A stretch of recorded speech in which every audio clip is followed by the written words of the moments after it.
আজ একটা কথা তোমাদের জানাবো।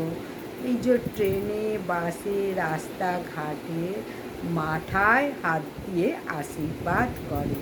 আবার যখন কাজের বাড়িতে সন্তান হয়, সদ্যোজাত শিশু হয়, সেই বাচ্চাদের নাচাতে আসে, তাদেরকেও আশীর্বাদ করে। তাদেরকে কি বলে? তাদেরকে বলা হয় কিন্নর বা থার্ড জেন্ডার এবং হিজড়াও বলা হয়ে থাকে।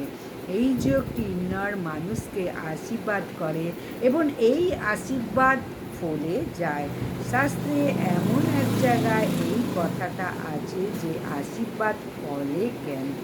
যখন রামচন্দ্র সীতার আজ্ঞা মাথায় রেখে লক্ষ্মণ এবং সীতা দেবীকে নিয়ে বনবাসে যাচ্ছিলেন, তখন তার পিছন পিছন সকল নারী, পুরুষ এবং তৃতীয় লিঙ্গ এই কিন্নররাও সকলে পিছন পিছন যাচ্ছিল। রামচন্দ্র স্ত্রী পুরুষ একে বলল, তোমরা আর এসো না, আমরা এবার আসছি। 14 বছর পর যখন আবার সেই বনবাস থেকে ফিরে আসলো শ্রীরামচন্দ্র, কিন্তু সেই কিন্নরা সেখানে দাঁড়িয়েছিল। এসে দেখছে রামচন্দ্র, সেই কিন্নরা দাঁড়িয়েছে, তোমরা বাড়ি যাওনি? বলে, না, আপনি তো স্ত্রী পুরুষদের বাড়ি যেতে বলেছেন, কিন্তু আমাদের তো বলেননি। তখন শ্রীরামচন্দ্র মানে মানে প্রসন্ন হয়ে বললেন, আমি তোমাদের আশীর্বাদ করছি। তোমরা যাকে আশীর্বাদ করবে সেই আশীর্বাদ ফলে যাবে।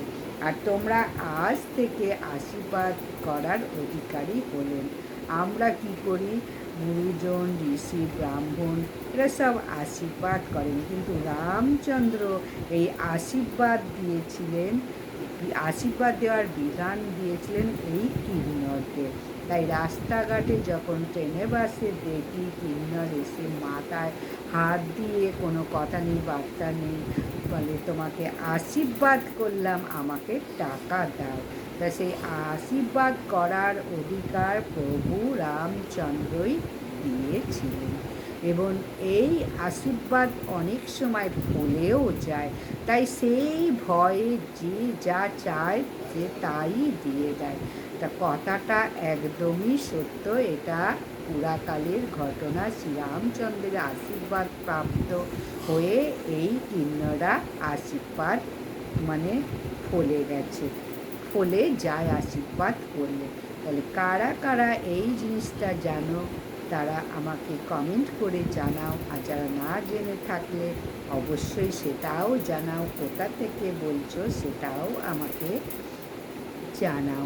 ভিডিওটা যারা দেখেছো তারা প্রত্যেকে কমেন্ট করো এই ঘটনাটা শুনেছ কিনা। এই যে হিজড়া বা কিন্নরদের আশীর্বাদ ফলে যায় কেন, কার আশীর্বাদ কিন্নররা পেয়েছিলেন। নমস্কার, বিদায়। ভিডিওটা ভালো লাগলে লাইক, সাবস্ক্রাইব, শেয়ার করে দাও।